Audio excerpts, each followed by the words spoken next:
At the first stage, the virus very carefully identifies whether or not the cell is suitable for it. It checks the cell out thanks to special receptors. Later, it uses dissolving enzymes to open a hole in the cell membrane, through which it deposits its genetic code inside the cell. You are now watching viruses as they move into cells. The cell, unaware that anything is wrong, continues with its normal activities. It begins to copy this new DNA, imagining that it is creating the proteins it needs. Because of this clever strategy, the cell soon becomes a factory creating its own enemy. Shortly afterwards, the cell becomes full of viruses and explodes. The new viruses that are given off will continue to implement this intelligent reproduction strategy in other cells. Viruses are rather selective. Different types of viruses attack different structures in our bodies.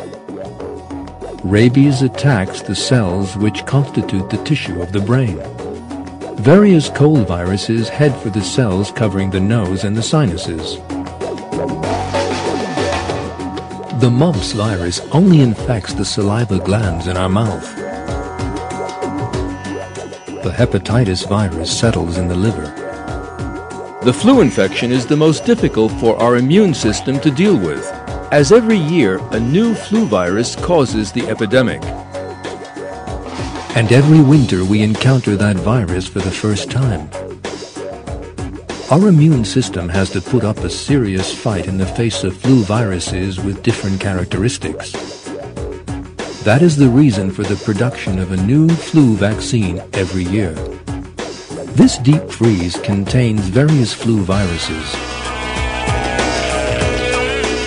Each container holds a generation of flu which gave rise to an epidemic in a different year. These viruses are still very dangerous. That is because they are not dead, only sleeping. If you warm up and inhale the 1980 season flu virus, you will fall ill.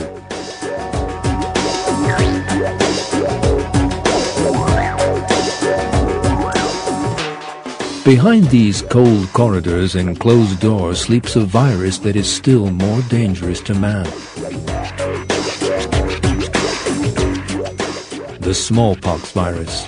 Its properties are still the subject of research on account of the strategy it employs and the way it easily overwhelms its objective. It is kept in only 2 places in the world, the United States and Russia.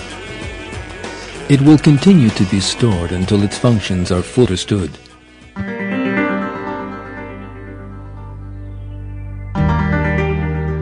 It is evident that viruses behave within a most effective strategy and plan.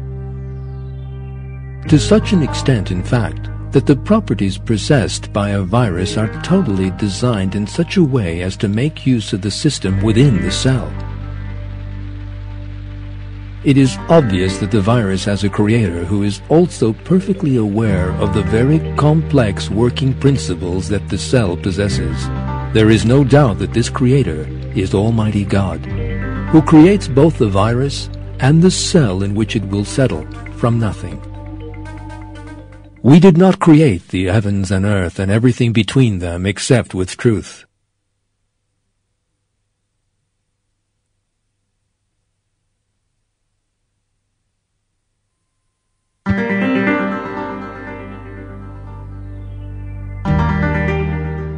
Causing the human body millions of times larger than themselves to fall ill and even die, these minute viruses are specially created by God to remind people of their helplessness. It is God who creates sickness and who restores us to health. Viruses are created as the cause of sickness.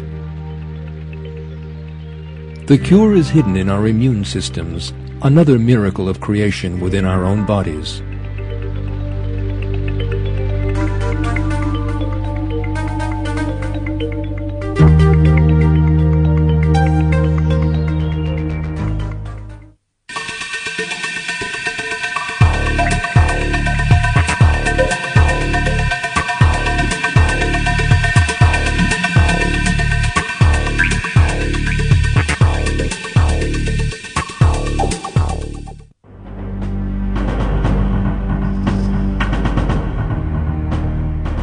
There is always a germ somewhere in our surroundings. If it happens to be a virus, then that means the danger is a serious one. When the virus enters our bodies by the nose or mouth, it seeks out a suitable cell for itself. However, there is a defending army ready to receive it. The first units of that army to encounter the virus are the macrophages, which constantly stand guard in our bodies. In other words, the eradication units which patrol our bodies. Macrophages prevent an enemy from installing itself in our bodies by moving around between the cells. They have received special training to distinguish viruses from the cells of our bodies. Due to their structure, they can head for a number of targets and destroy several germs at the same time. They swallow and digest everything they perceive to be foreign, and then continue on their way. If the enemy is in such numbers as to overwhelm the attacking macrophages, then the macrophages secrete a substance known as pyrogen. This substance calls the entire immune system to arms.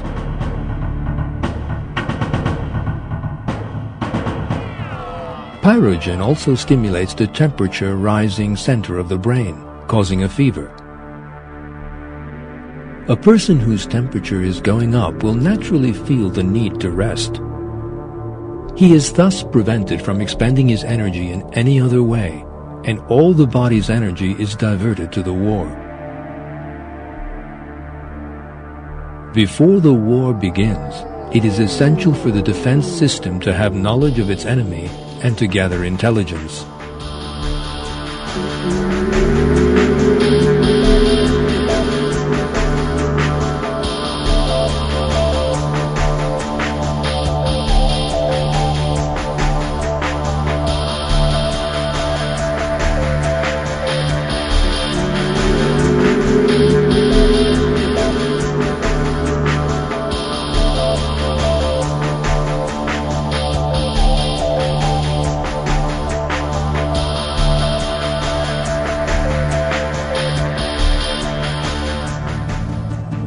Here an important task falls to the macrophages, since they are the units which engage in hand-to-hand combat with the enemy and make the first contact with it.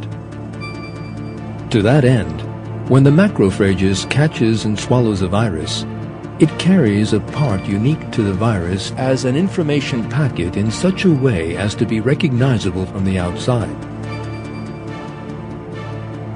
This is intelligence information prepared for the immune system's helper T cells.